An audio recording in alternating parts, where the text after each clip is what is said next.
Hello friends, today I am here with a new chapter that is of mensuration. So,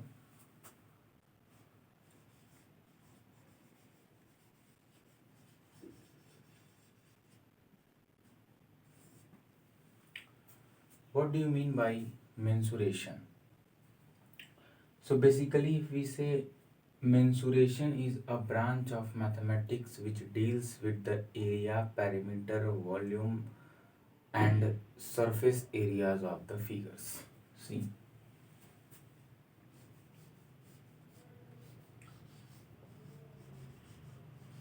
mensuration is a branch where we study where we study the area, volume, and perimeter of 2D and 3D figures, जहाँ पे हम 2D और 3D figures के areas को, parameters को, volumes को major करते हैं, इस ब्रांच को हम कहते हैं मैथमेटिक्स के mensuration.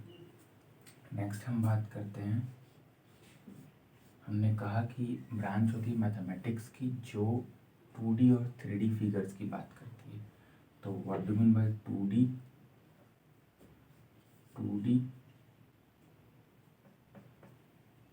And 3D?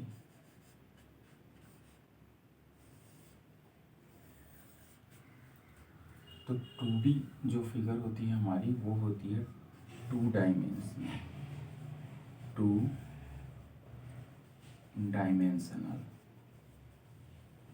3D figure होती है 3 डायमेंशन।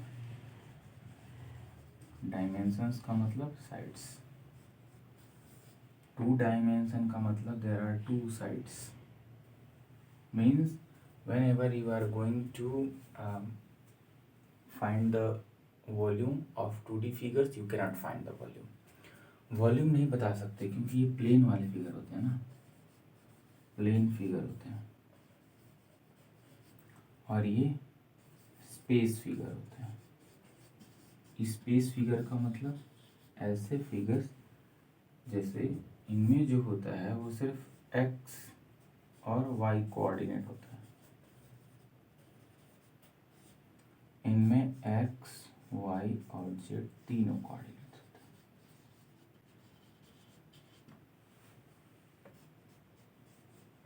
हैं। ये कोई चीज कंटेन नहीं करते, do not contain anything, do not contain space, इनमें कोई स्पेस नहीं होता। जैसे नॉर्मल आप कर लो तो एक ये साइड है ब्रेथ की साइड, ये है लेंथ की साइड, फिर ये है ब्रेथ की साइड, फिर ये है लेंथ की साइड, ये फिगर 2D है। लेकिन अगर हम बात करें, ये हो गई लेंथ, ये हो गई ब्रेथ, ये लेंथ ब्रेथ लेंथ ब्रेथ। इस फिगर की बात करें हम,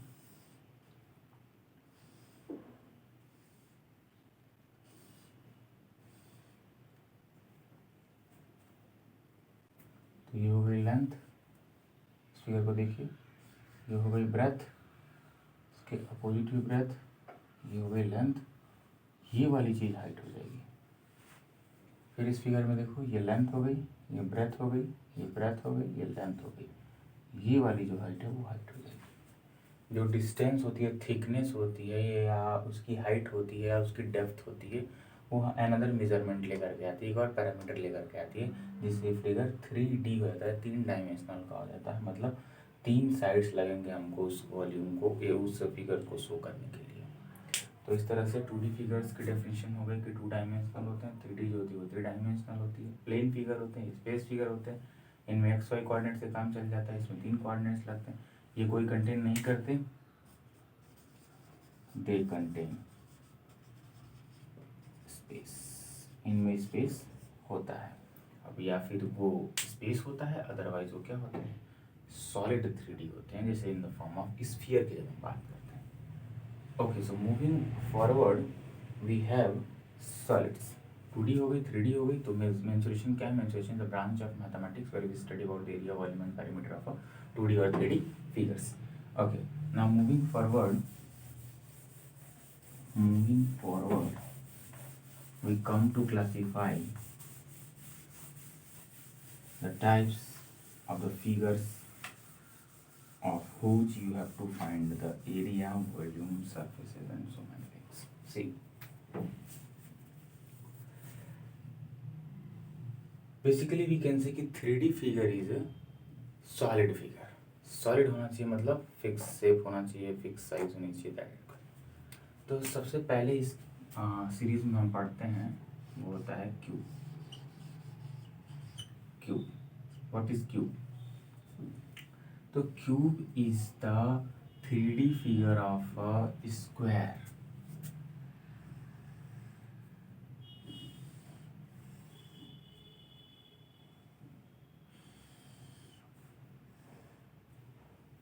This is length L, this is also L, L, L.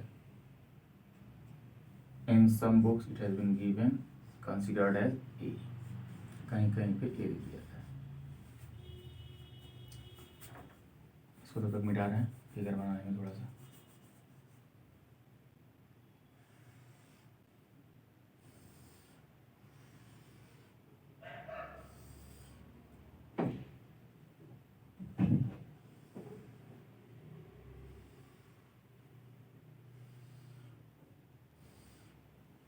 तो ये हो गया, और ये थर्ड साइड हमारी हो जाएगी क्या, ये ऑब्लिक एल। ये क्यूब का रिप्रेजेंटेशन है, 3D फिगर है। अब इसके वॉल्यूम की बात कर लेते हैं। वॉल्यूम ऑफ क्यूब, तो एरिया क्या होता था, एक side into another side. Volume क्या होगा, 1 2 3, तीनों साइड, मतलब a into a is equal to a cube, और यूनिट जो होगी वो क्या हो जाएगी, क्यूबिक यूनिट हो जाएगी। नेक्स्ट बात करते हैं इसके सरफेस एरियाज की। सरफेस एरिया, जब भी बात हम करते हैं सरफेस एरियाज की, तो हमें कंसिडर होना चाहिए कि लेटरल सरफेस एरिया की बात हो रही है। लेटरल सरफेस एरिया मतलब अगर कोई स्क्वायर बॉक्स है तो उसके चारों साइड्स की बात हो रही है, ठीक। तो एक साइड की एरिया कितनी होगी, ए स्क्वायर हो जाएगी। आपको पता है, अगर हम वॉल की बात करें, चार दीवारों की बात करें, तो चार दीवार हमारे पास हैं, तो एक दीवार अगर स्क्वायर में है तो उसका लेंथ और ब्रेथ आपस में इक्वल होगा, उसका एरिया कितना होगा, a into a. As we know square का एरिया क्या होता है, ए इंटू ए होता है, तो ए इंटू ए। लेकिन हमारे पास सरफेस एरियाज में चार दीवार होती है ना, चार वॉल्स होती हैं, तो 4 ए इंटू ए, तो एक एरिया निकला। सर का निकालने के लिए 4 से मल्टीप्लाई कर देंगे, हो जाएगा 4 स्क्वायर, यूनिट हो जाएगी इसकी स्क्वायर यूनिट। फिर हम बात करते हैं इसमें टोटल सरफेस एरिया की। टोटल सरफेस एरिया, तो टोटल सरफेस एरिया निकल के आता है, इसमें क्या होता है, चार सरफेसेस हो गए हैं, दो सरफेसेस एक ऊपर एक नीचे, तो 6 इंटू ए स्क्वायर हो जाएगा 6A square square unit. Next इसमें हम बात करते हैं डायगोनल की। डायगोनल क्या होता है, डायगोनल जो होता है उसमें वो होता है अंडर रूट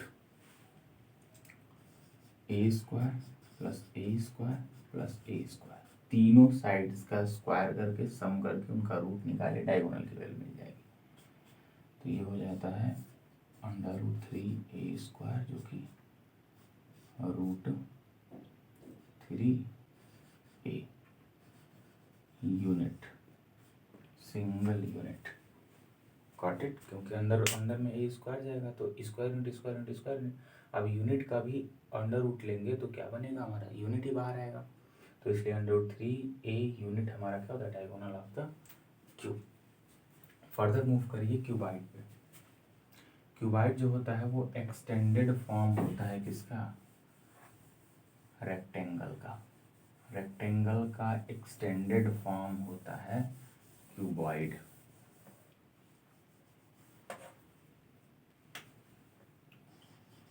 क्यूबॉइड, ये रेक्टेंगल का एक्सटेंडेड फॉर्म होता है, मतलब 3D फॉर्म।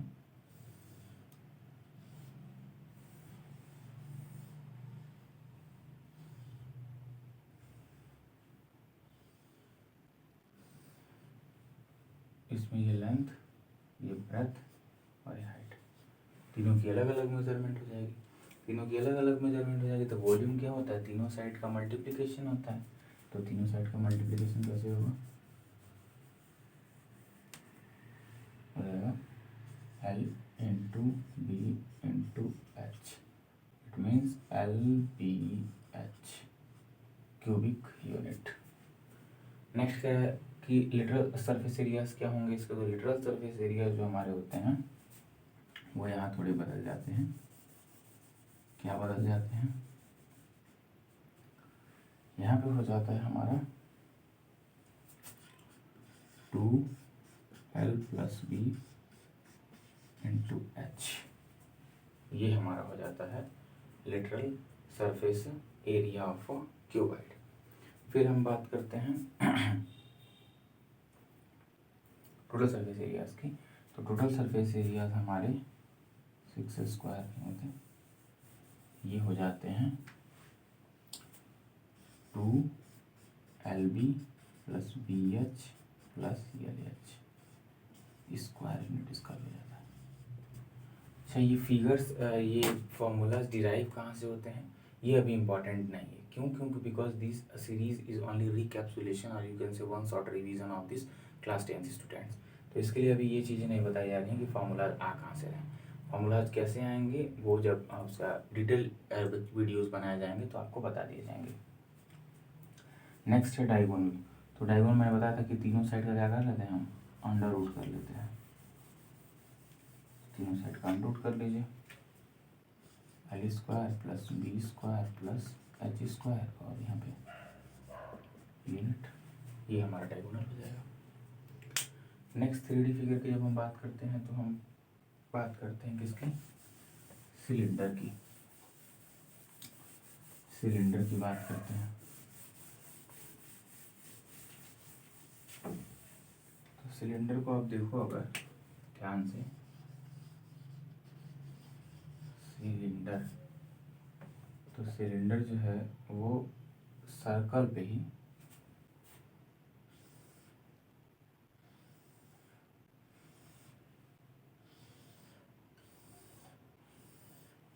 ये कुछ सिलेंडर होता है, ये जो रेडियस होती है वो R होती है, ये रेडियस भी होती है, ये इसकी हाइट होती है। बस मतलब अगर और इसको रफ डायग्राम से देखा जाए तो एक सर्कल, उसके ऊपर एक और सर्कल आप बना दो, फिर एक और सर्कल बना दो। तो ऐसे बनाना है कि सरफेस टच करें, देखो सरफेस टच करें सर्कल,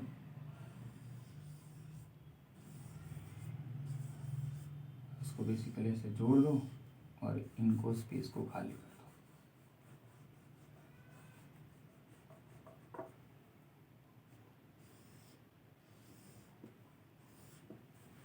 हो जाएगा ना सिलेंडर, रफ डायग्राम बता रहा हूँ। तो सिलेंडर को निकालने के लिए हमारा हेल्प करता है कौन, सर्कल। कैसे हेल्प करता है, volume of cylinder, volume of cylinder, इसमें कोई चीज़ कितनी रखी जाएगी, तो कोई भी चीज़ रखी जाएगी तो जितना सर्कल का एरिया होगा वो, बाकी इतना लेंथ, तो सर्कल का एरिया कितना πr² और जो हाइट है वो कितनी h, तो it becomes πr² cubic unit. ठीक है, क्यूबिक यूनिट क्यों लिख रहे हैं, क्योंकि r का 2 बार मल्टीप्लिकेशन स्क्वायर हो जाएगा और एक बार h हो जाएगा, तो तीनों यूनिट मिलकर के क्यूबिक यूनिट हो जाएंगे। फिर इसमें हम बात करते हैं कर्व सरफेस एरियाज की। Curve surface area, curve surface area होता है 2πr/h, 2πr/h। 2πr/h क्यों होता है, क्योंकि सर्कल का पैरामीटर क्या होता है, 2πr होता है, और यही पैरामीटर एक हाइट तक जा रही है तो क्या हो जाएगा, h हाइट तक जा रही है तो 2πr/h, ये हमारा क्या हो जाएगा literal surface area. Total surface area क्या होता है, टोटल सरफेस एरिया। तो टोटल सरफेस एरिया जब हम सिलेंडर की बात करते हैं तो lateral surface areas plus area of total surface areas क्या होंगे, पहली बात हुई लेटरल सरफेस एरियाज की बात हो जाएगी, उसमें 2πr की बात हो जाएगी, प्लस ऊपर की सर्किल का एरिया नीचे की सर्किल का एरिया, तो ऊपर के एरिया सर्किल πr² और नीचे वाले का भी πr², तो 2πr²। 2πr कॉमन हो जाएगा ब्रैकेट में, h प्लस r हो जाएगा, ये हो जाएगा स्क्वायर मीटर, ये भी स्क्वायर मीटर। ये बात समझ आती है। नेक्स्ट हम बात करते हैं इसी में, तो हम खाली सिलेंडर की बात भी करते हैं। जब कि खाली सिलेंडर जो है तो उसका क्या होगा, तो खाली सिलेंडर जो होता है वो हॉलो सिलेंडर होता है, और हॉलो सिलेंडर बेसिकली फॉर्म करता है रिंग लाइक स्ट्रक्चर आ जाती है यहाँ पे। जैसे सपोज करो ये एक सर्कल है, एक और सर्कल है, ये वाला पार्ट भरा हुआ है, तो ये खाली तो हुआ, तो ये छोटा आर पकड़ लो, इसको कैपिटल आर पकड़ लो, यही होती है। तो अगर आप हॉलो सिलेंडर की बात करते हैं जब भी, तो हॉलो सिलेंडर्स में हम हमेशा आपको अगर निकालना है एक्सटर्नल वॉल्यूम, तो वॉल्यूम ऑफ मटेरियल यूज निकालना है तो एक्सटर्नल माइनस इंटरनल करना होता है। कॉस्ट सरफेस एरिया निकालनी होती है तो भी एक्सटर्नल माइनस इंटरनल करता है, मतलब हर बार एक्सटर्नल से इंटरनल का सब्ट्रैक्शन ही हॉलो सिलेंडर के सारे फार्मूलाज को दे देगा। सेम यही सब्ट्रैक्ट कर देंगे अलग अलग रेडियस लेकर के, क्योंकि इनर का रेडियस अलग छोटा होगा और आउटर रेडियस क्या होगा, बड़ा होगा ना। इसी सीरीज में हम आते हैं कोण में। कोण को ध्यान दीजिए, अगर हम इसी को कट कर दें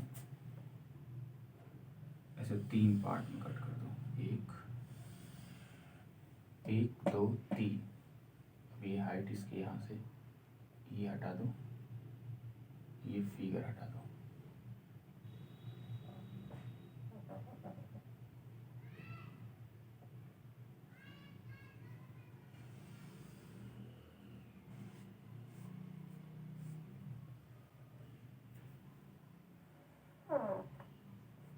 ये बन गया कोण आपका।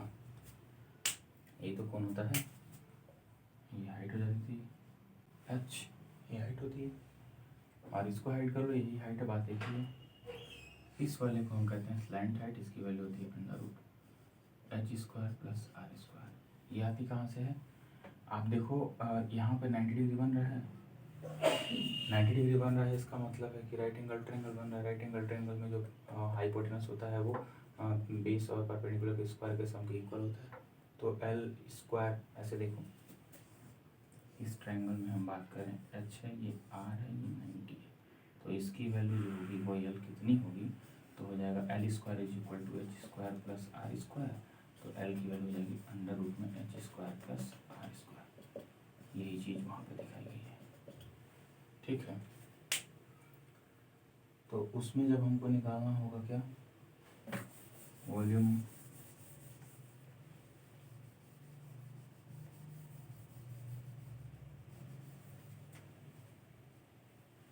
तो बात हम कर रहे हैं कोण की। कोण का जब वॉल्यूम निकालना होगा हमको, तो कोण का वॉल्यूम निकालने के लिए क्या करेंगे, पूरा एरिया था तो πr² था, अभी हमने कट कर दिया तो 1 पार्ट 2 पार्ट 3 पार्ट में कट हो गया, तो ये जो पार्ट है 1/3 है, तो 1/3 πr²h, ठीक है, 1/3 πr²h। नेक्स्ट हम बात करते हैं कर्व सरफेस एरियाज की, तो यहाँ पे 2 हट जाएगा, इसे कर लो। कर्व सरफेस एरियाज का होता है πrl, स्क्वायर यूनिट। l की वैल्यू मैंने आपको बताया √h² + r²। अच्छा, l को कहते हैं क्या है, l को कहते हैं slant height. Slant height, slant height का मतलब वो हाइट जो सीधी ना है, स्लैंट है, थोड़ी सी झुकी हुई है, that is slant height. Total surface areas की बात करिए, तो जैसे उसमें कर्व जुड़ गया था और एरिया जुड़ गई थी, वैसे यहाँ भी जुड़ जाएगी। यहाँ पे लेटरल सरफेस एरिया क्या हो जाएगा, πrl हो जाएगा, और ऊपर का जो नीचे वाला सर्कल है उसका एरिया कितना, πr²। Pi R common, L plus R square unit. Cylinder में क्या किया था मैं, कॉर सरफेस एरियाज को ऐड कर लिया था और दो ऊपर के सर्कल्स के एरियाज को ऐड कर लिया था। यहाँ एक ही सर्कल, तो एक सर्कल के एरिया को ऐड करेंगे और इसके curved surface area pi R को ऐड कर लेंगे, पाई आर कॉमन कर लेंगे, यहाँ बच जाएगा, आर यहाँ बच जाएगा। नेक्स्ट हम बात करते हैं स्फीयर की। स्फीयर जो होता है वो 3D फिगर होता है, किसका, सर्कल का। सर्कल का 3D फिगर स्फीयर कहलाता है।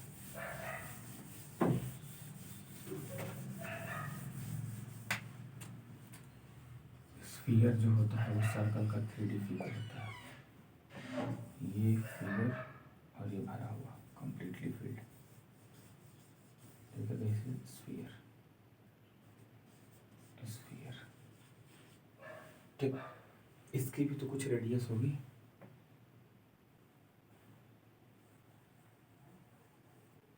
ये सर्कल हो गया, सेंटर, ये रेडियस आर हो गया, ठीक। अब इसका वॉल्यूम निकाल लीजिए, volume of sphere 4/3 pi R cube, cubic unit, ये वॉल्यूम होता है 4/3 पाई आर क्यूब। इसका सरफेस एरिया निकाल लो, surface area 4 pi R square, square unit में, 4 pi R square, square unit में। अच्छा, इसी का एक पार्ट है हेमी स्फीयर, स्फीयर हो गया, ये हेमी स्फीयर होता है, हेमी स्फीयर। अच्छा, वन थिंग, यहाँ पे टोटल सरफेस एरिया नहीं होता क्योंकि इसमें लेटरल सरफेस एरिया ही है, टोटल कुछ है ही नहीं। हेमी स्फीयर क्या है, इसी स्फीयर को हमने आधा काट लिया, वो हो गया हेमी स्फीयर, रेडियस आर रह गया। अब इसमें जो वॉल्यूम होगा वो क्या होगा, वॉल्यूम ऑफ हेमिस्फीयर।